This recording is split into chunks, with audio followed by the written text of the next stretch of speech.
मैं कृष्णदास आप सभी का पुनः स्वागत करता हूँ आज हमारे गोविंद पादाश्रय चैनल में।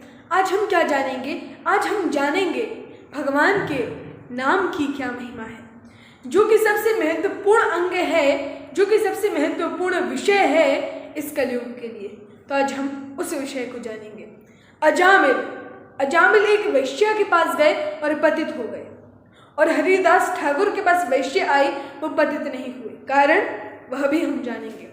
श्री विजय कृष्ण जी महाराज, जिन्होंने हड्डियों से भगवान का नाम सुना, उस कथा को भी हम श्रवण करेंगे।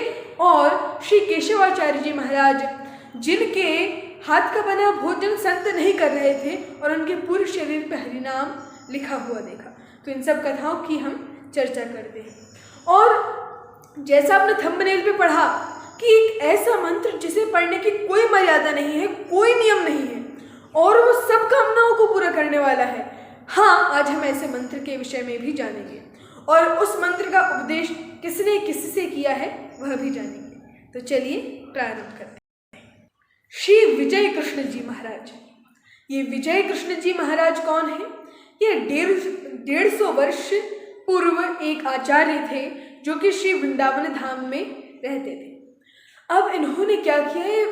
योग, ध्यान आदि इन सभी को कर चुके थे। प्राणायाम आदि जितनी ही मुद्राएं हैं और जो कुछ भी है सब कुछ कर चुके थे। और अंत में इन्होंने निष्कर्ष निकाला। क्या निष्कर्ष निकाला? कि ये जितनी भी चीजें हैं, योग, ध्यान, इनसे आनंद तो मिलता है, पर उस लेवल का, उस योग्य आनंद नहीं मिलता जो भगवान का नाम जपने में मिलता है।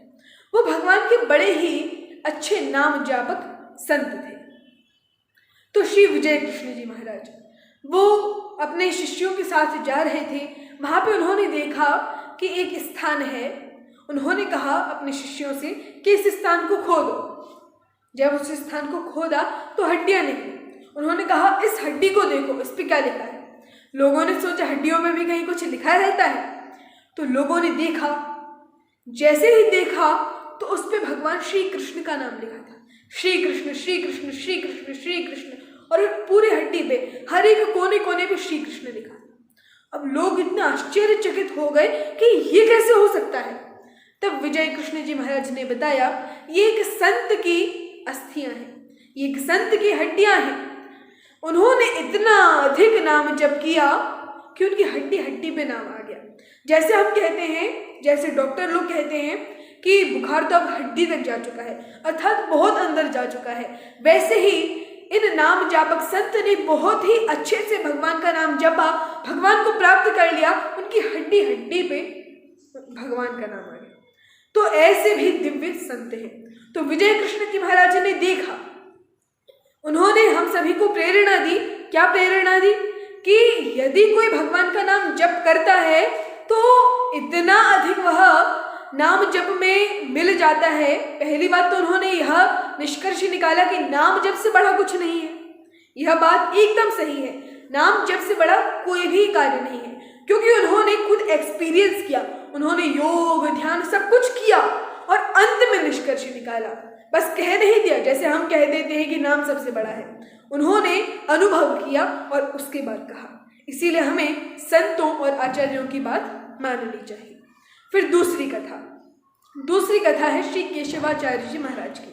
ये 600 वर्ष पुरानी घटना है। 600 वर्ष पहले श्री केशवाचार्य जी एक संत थे, भगवान का नाम जपा करते थे, और दिन रात केवल भगवान का नाम जप, केवल भगवान का ही नाम जप।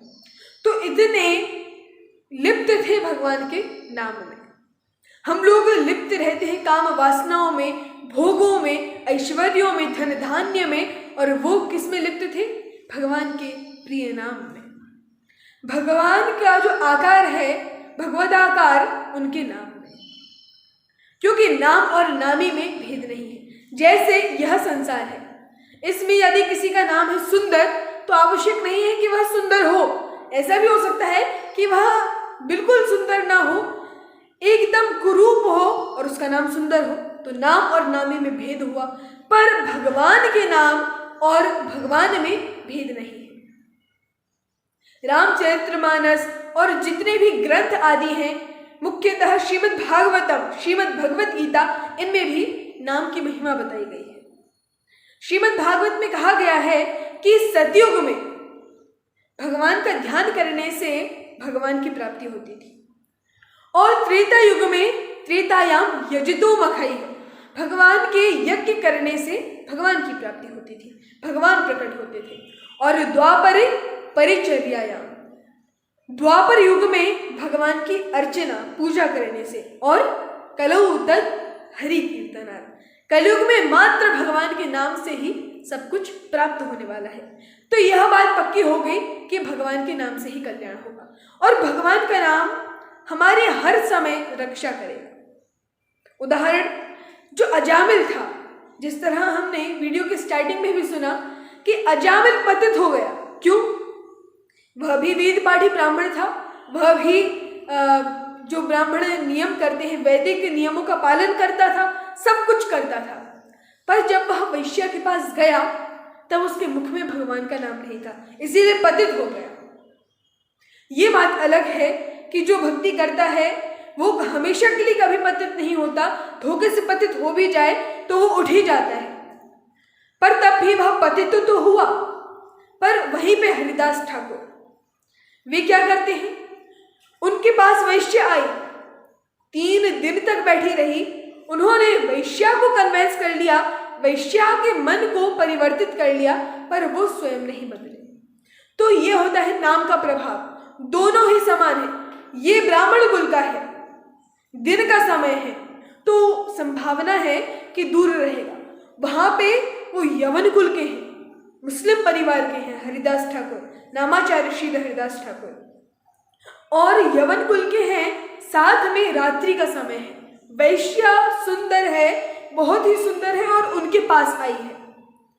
जितनी काम वासना के लिए जैसा एनवायरनमेंट, जैसा वातावरण चाहिए रहता है, सब है, पर भगवान का नाम जप रहे हैं तो रंच मात्र भी प्रभाव नहीं पड़ा। तो यह है नाम की महिमा। तो वहीं पे जो हम सुन रहे थे कि केशवाचार्य जी, उनके पास संत आए, संतों ने देखा कि एक आश्रम है, वो अंदर गए, कहा हमें बहुत भूख लग रही है, तो उन्होंने भोजन परस दिया। अब जब परसा तो उन्होंने कहा तुम्हारी दीक्षा हो गई? उन्होंने कहा अभी तो ऐसे ही भगवान का नाम लेते हैं, अभी गुरु महाराज ने तो भगवान का नाम नहीं सुनाया। कहा तुमने दीक्षा नहीं ली तो हम तुम्हारे हाथ का नहीं खाएंगे। वहीं पे आकाशवाणी हुई। क्या आकाशवाणी हुई? कि हे ब्राह्मणों, ये भगवान का बड़ा ही नाम जापक भक्त है, इसीलिए इसमें दोष नहीं है। इसके पूरे शरीर पे भगवान का नाम लिखा है और यह पूर्णतया भगवान की भक्ति में लिप्त है, भगवान के नाम स्मरण में लिप्त है। तब उन्होंने क्या किया? कहा कि अपने वस्त्र उतारो। जब उन्होंने अपने धोती कुर्ता आदि, उत्तरी आदि हटाए तो उनके पूरे शरीर पे भगवान का ही नाम लिखा था। कौन सा नाम? जो वो जपते थे। केशवाचार्य जी कौन सा नाम जपते थे? वृषभानुसुता श्री नंद सुमन। वृषभानुसुता श्री राधा रानी और नंद सुमन नंद महाराज के बेटे श्री राधा कृष्ण ही तो इस नाम का जप करते थे और पूरे शरीर पे यही लिखा था, वृषभानुसुता श्री नंद सुमन, वृषभानुसुता श्री नंद सुमन। तो यह प्रभाव है नाम का। अच्छा, बहुत सारे नाम हैं भगवान के, ओम नमो नारायण, ओम नमो भगवते वासुदेवाय, और अनेकों नाम हैं, राम रामाय नमः, राम राम राम राम। तो हम कौन सा नाम जपें? नारायण नारायण, ऐसे अनेक नाम हैं, तो हम कौन सा नाम जपें? वास्तविक बात तो यह है कि भगवान का कोई भी नाम जपें हम, कल्याण हमारा निश्चित है। परंतु तब भी कलयुग के प्रकरण में जब नारद जी ब्रह्मा जी से प्रश्न करते हैं, हे ब्रह्मा जी, अभी कलयुग आ रहा है और कलयुग के जीवों का कल्याण कैसे होगा? क्योंकि आलसी, मंद बुद्धि, इनमें सब प्रकार के अवगुण रहेंगे, न ही ये यज्ञ करेंगे, न ही पूजा, न ही तपस्या ध्यान आदि कर पाएंगे, तो इनके लिए क्या उपाय है? तब उन्होंने कहा कि नाम जप, केवल नाम जप। अच्छा, कौन सा नाम का जप? तब वहां पे उपदेश किया गया है, हरे कृष्णा कृष्णा कृष्णा हरे हरे, हरे राम राम राम हरे हरे। इति षोडशकं नाम्नां कलिकल्मषनाशनं नातः परतरोपायः सर्ववेदेषु दृश्यते। ये जो हरे कृष्ण महामंत्र है यह कैसा है? इति षोडशकं नाम्नां 16 शब्दों का है। हरे कृष्ण कृष्ण कृष्ण हरे हरे, हरे राम राम राम हरे हरे। तो यह 16 शब्दों का जो नाम है यह ही एकमात्र कल्याण का साधन होगा। इति षोडशकं नाम्नां कलिकल्मषनाशनम, कलयुग का जो कल्मश है, कलयुग की जो गंदगी है उसको साफ करने वाला यह भगवान का नाम है। और नातः परतरोपाय सर्व वेदेषु दृश्यते, सभी वेदों में छान लिया छाट लिया, पर इस भगवान के नाम से यह जो हरे कृष्ण महामंत्र है इससे अधिक अच्छा भगवान का कोई मंत्र नहीं है। और यह जो मंत्र है यह महामंत्र है। हाँ, इस महामंत्र के विषय में संत आचार्य कहते हैं यदि हमें भगवान के स्नान कराने का मंत्र नहीं आता, भोग लगाने का मंत्र नहीं आता, भगवान की आराधना करने का मंत्र नहीं आता, यज्ञ पूजा पाठ आदि करने का मंत्र नहीं आता और हम इस मंत्र का जप करें तो वह कार्य संपूर्ण होता है, क्योंकि यह महामंत्र है और यह ही एकमात्र कलयुग में तरने का साधन है। तो आज हमने जाना, अच्छा इसकी कुछ विधि तो होगी। नारद जी ने भी पूछा इसकी कोई विधि तो होगी। उन्होंने कहा नास्य विधि रहते, अर्थात इसकी कोई भी विधि नहीं है, कैसे भी नाम ले सकते हैं। और इसी के विषय में यही बात श्री चैतन्य महाप्रभु कहते हैं शिक्षाष्टकम के दूसरे श्लोक में, नाम नामकारी बहुधा निज सर्वशक्तिस् तत्रार्पिता नियमितः स्मरणेन कालः एतादृशी तव कृपा भगवन् ममापि दूरदैवमीदृशमिहा जनिनानुरागः। अर्थात इसके लिए कोई काल नहीं है। नाम नाम कार्य बहुधा निज सर्वशक्ति, भगवान ने अपनी सारी शक्तियां, उनके पास जितनी शक्तियां हैं सब इस नाम में भर दी है। नाम नाम कार्य बहुधा, बहुत सारी, सर्वशक्ति तत्रार्पिता नियमितः, इसका जप कैसे करना है? नियमितः स्मरणे न काल है, इसके लिए कोई काल निश्चित नहीं है कि सावन का महीना सोमवार का दिन, ये ऐसी मुहूर्त ऐसी तिथि होनी चाहिए, केवल ब्रह्म मुहूर्त में ही जप सकते हैं, ऐसा कोई नियम नहीं है, कभी भी जपो। पर हमारे संत आचार्य कहते हैं कि जो ब्रह्म मुहूर्त है वह सत्व गुण का समय रहता है उस समय, इसीलिए यदि हम भगवान का नाम जपे तो उस समय हमारा ध्यान एकाग्र चित्त हो सकेगा, भगवान के नाम में लग सकेगा। यदि हमारा मन भगवान के नाम में नहीं लग रहा तो कोई चिंता की बात नहीं है, क्योंकि संत आचार्य ऐसा कहते हैं कि यदि किसी कमरे में मान लीजिए 10 साल से भी झाड़ू ना लगी हो और वहां पर कभी झाड़ू लगाई जाए तो धूल उड़ना स्वाभाविक है।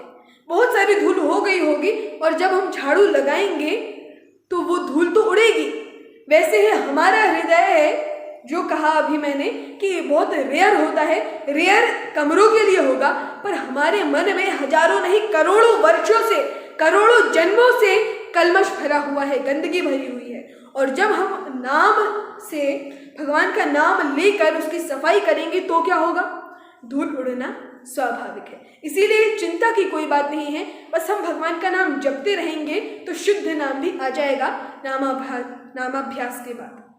इसी के साथ मैं इस वीडियो को विश्राम दूंगा हरे कृष्ण महामंत्र कहते हुए, जो एकमात्र साधन है कल्याण का।